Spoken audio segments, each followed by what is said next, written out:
Hey everybody, this is Kristen Dennis, and I'm going to teach you how to annotate a poem using my strategy SAT Splat Suit. Okay, so first of all, we're going to just use this example poem. It's by Gwendolyn Brooks, and it's called We Real Cool.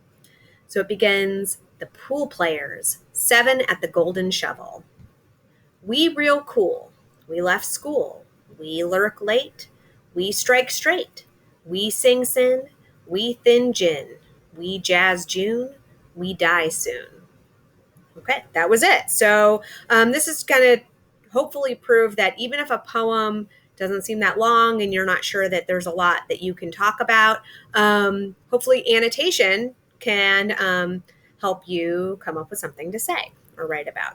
Okay, so we're starting off with our annotations with these first 3 categories. Speaker, audience, topic gives us an overview of the poem, so we can kind of get our bearings. So kind of like, what's happening, what's it about, who are the characters, what's the plot. So even though it's a poem, there can still be characters, and there can still be, we can still think about it as like a story. So first of all, the speaker.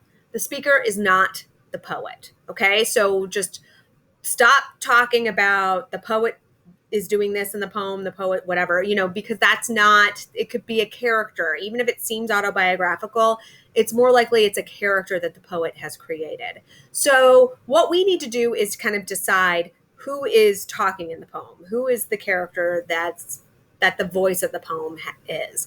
And so in this poem, we know that it's pool players, right? There's a we could talk about that. If I go up and look at the poem, what are these guys doing? I just even said guys. I made that assumption. It never says that they're men, but I'm just kind of like, they're hanging out at the pool hall. They're like acting rowdy. They left school. They're, drinking. They jazz June. I'm not really sure what that means. They're like kind of on, acting a little reckless. So I'm just going to say I'm making the assumption. I'm going to assume that they're like male just because, and young. Just young because it's like they're talking about school and stuff. And, most adults don't really think about school anymore. Who is the speaker addressing? So this is more if you're reading a poem that has like a you in it, if it's an ode to somebody, if it's a love poem, if it's a poem that's been given in a specific setting or situation, like an inauguration, will have a more obvious you. But in this poem, it doesn't. So instead, we're really just going to answer the question, is this a public poem? So does this seem more like a speech, an announcement, something to be performed? Or does this seem more like a private poem, like a diary entry, a confession, a love note, right? And I would say in this one, this seems more public because they're, at the golden shovel. It's like the we voice. And just like the attitude, right, of the guys. They seem like the kind of guys that would just like be loud. They're drunk. They're like, probably acting rowdy, and so like they don't seem to be very private. And then if we're going to just summarize, so what the topic is, what the poem's about. This is different than theme. So I kind of think about topic as being a broom. You were just brushing the surface, whereas a theme is more like a shovel where you're like digging deep. So this is more like plot summary, theme, what's happening in the poem without getting too deep with it. And I'm going to say it's 7 pool players acting rowdy at the golden shovel, which I assume is a pool hall. Okay, or a bar, of some kind. All right, so now let's look and see. Now that we're going to get into the splat part of it. Splat is more about how the poem is organized and gets into more of the mechanics, like the things that we really think about when we're thinking about a poem. So first, let's just talk about stanzas. So stanza is how a poem is organized, like kind of paragraphs in a poem. This poem doesn't really have stanzas. We do have these weird, like kind of like all capital introductory statements that seem to be like an introduction. And then we've got, let's count 1, 2, 3, 4, 5, 6, 7, 8 lines. Okay. So I'm just going to say we have like those 2 intro lines, and then 8 lines of the poem, okay? And then how many sentences, right? So you can see that we've got this weird thing where like we do have sentences in this poem, but only the first two sentences and then the last sentence have a period. Everything else doesn't end with the period, okay, which kind of makes it a little unique. So if we count the periods in this poem, we've got 1, 2, 3, 4, 5, 6, 7, 8, 9, 10. So same amount of lines. So 10 sentences, okay? And it's only periods, right? So the sentences end with periods rather than question marks or anything like that, okay? If we could actually number the lines of this poem if we wanted to. If it's a longer poem, it might make sense to like number the stanzas or number the lines, just so you can like more easily say in line 17 this happens. But for this poem, it's like short enough that I don't think we need to do that. Okay, so we're looking at patterns now, okay, kind of going deeper with how the poem is organized. So is there a rhyme scheme? Are there the same number of lines anywhere? Are there any repetitions? And then also noticing where the pattern is disrupted is actually just as important as noticing if and when there's a pattern.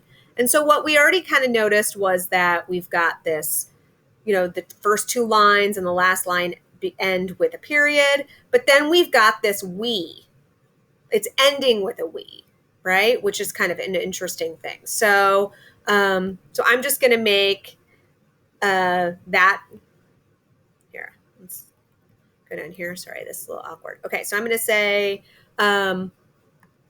so first 2 lines, can I spell? First 2 lines and last line end with period. The rest end with we, okay? And then we're looking at rhyme scheme. So, I mean, you were used to thinking about rhyme as being like the end of a line, but this end of these lines are just we, right? So, but we know that there's a rhyme to this. So it's cool, school, late, straight, sin, gin, June, soon. And so the way that you do rhyme scheme is that you call the first rhyme A. So if it rhymes with it, so that would be A, B, B, C, C, D, D. So that's what we call this rhyme scheme, okay? So then I'm just going to say the rhyme is A, B, B, C, C, D, D, okay? And so that reminds us that it's 2 rhymes in a row, except it's kind of a weird rhyme because you've got the we at the end. Okay, so I do have on this thing a list of literary devices. So that's kind of the next thing so we can notice literary devices. So going to this website, you can see that there are a lot of literary devices in the world. So just kind of like to quickly go over it. I mean, these are just like, look, we're already, there's a ton. We're still just in the A's, right? Like if you look over to the side, I mean, there's probably like 50 at least on here. So these aren't like, that's if you really want to go deep with it, or if you wanted to remind yourself, hey, what is a symbol? You can do that. But for this one, I mean, really like you don't have to notice every literary device. It's more like trying to notice at least some of them. Okay. So I would say, what are some things that we have here? We've got, so repetition is obviously something. I would say we have these like weird places in here where it's like, we sing, sin, we thin, gin, we jazz, June. Everything else we can kind of understand what this word choice means, right? So it's like we're cool, we left school, we lurk late, right? So, stay up late, but lurking, that word. We strike straight. I mean, striking could be like with the pool cue, but it could also maybe mean fighting. So we sing sin. Is that like your grandma getting mad at you because all your music has bad words in it? We thin gin. So is that like you're drinking it? But it's like a weird way of saying drinking. We jazz June. Does that mean it's summertime, or does that mean June's a girl? And then in which case, what does jazzing mean? And then we die soon, right? So we've got this like So we can really say, I think in that one, the biggest thing there is diction, which is like word choice. Okay. And then specifically, I'm just going to say thin, lurk, jazz. Okay. I'm also going to then say there is some irony in here. I do have irony down below, so maybe save that one. I would say maybe the pool hall in particular, you could say maybe is, maybe the golden shovel is a reference. I'm not really sure. So an illusion is a type of reference. So we could say golden shovel, right? And then maybe you could say that there is like characterization, maybe. I mean, this is not the then this poem in particular. I think this is kind of like a good a good reminder that we often think about with poetry that literary devices are the most important thing, and sometimes they're not. I mean, sometimes it's like, okay, great, there's a metaphor there. What's this poem actually about, though? And so that's why I think, we have it here in this in our splat, but it's only just one letter of many. Okay. All right, the next one's just easy. Is this a positive poem or a negative poem? Okay. So what helps us here is to look specifically at word choice. So sometimes like not necessarily what the poem's about, but some of the words that are being used. So if you look at cool, school, lurk, left, strike, sin, gin, thin, June, or jazz, die. It doesn't seems a little negative to me, right? Like die and sin and strike. These seem like negative words. So I'm going to say that this poem is negative. Okay. Instead of just trying to come up with the emotion of the poem rather than just saying, oh, it seems sad or mad or whatever, we're going to look at this tone words list. Okay. And so I should have given you this tone words list, but if you're looking for one, you can just Google it. I mean, I just got this off the internet too. But we look at these negative tone words, right? And we've got all of these choices. So we don't necessarily have to say just like, oh, it's like mad. I mean, maybe like angry, hostile, let's see, despairing, maybe. I don't know. Mischievous. I don't know. These seem like bad kids, right? Like wait, I don't want to do that. Okay. These don't seem like, let's see, skeptical, uneasy, violent, hopeless. So we have like some words to choose from. So I'm going to come back here. I'm going to say that it seems like it doesn't seem, there is some violence in here, but I want to call them violent. I'm going to say that they are, maybe there's a little bit of like angry. That doesn't even seem right too. See, even teachers sometimes, I'm going to say that they seem fatalistic. Okay. Fatalistic means that they're kind of hopeless a little bit. Except fatalistic's more like they're kind of resolved to the fact that they're going to die. I would say, maybe like resigned. So I'm going to say hostile, resigned, right? So like they think they're going to die, right? Like they're kind of living fast, but they don't really care, right? Or they don't seem to care, or they've, for whatever reason. Yeah, so that seems like, and that's a little bit more specific than just saying, oh, they're mad. Okay, so then that's our splat. Okay, so we've just kind of analyzed, the mechanics of the poem, how it was organized, any literary devices, and then the tone.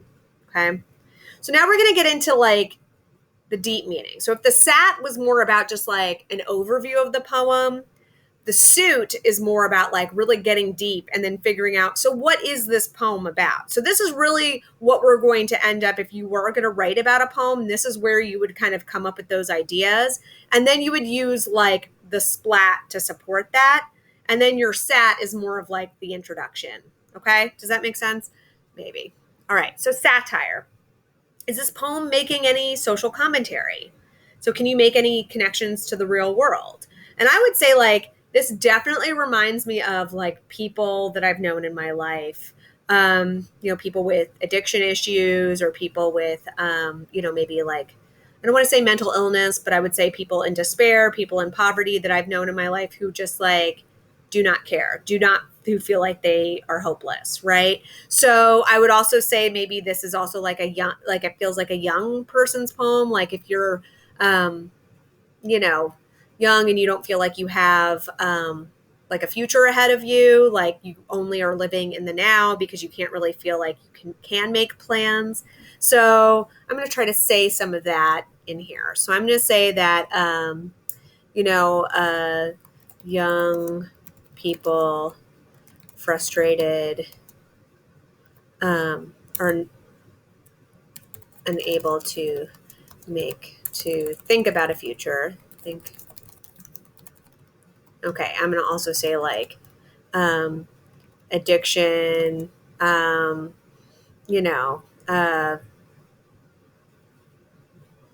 of living wild, etc. Maybe violence. Okay. We're going to now use some universal ideas. So I know addiction's on there, so maybe I can even reuse that. Let's go look and see if we have any other universal ideas here that would be useful to us. This should also look, I would say, coming of age, dreams, or like the lack of dreams,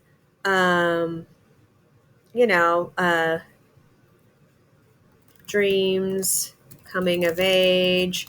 What about like even friendship? I mean, they're there together.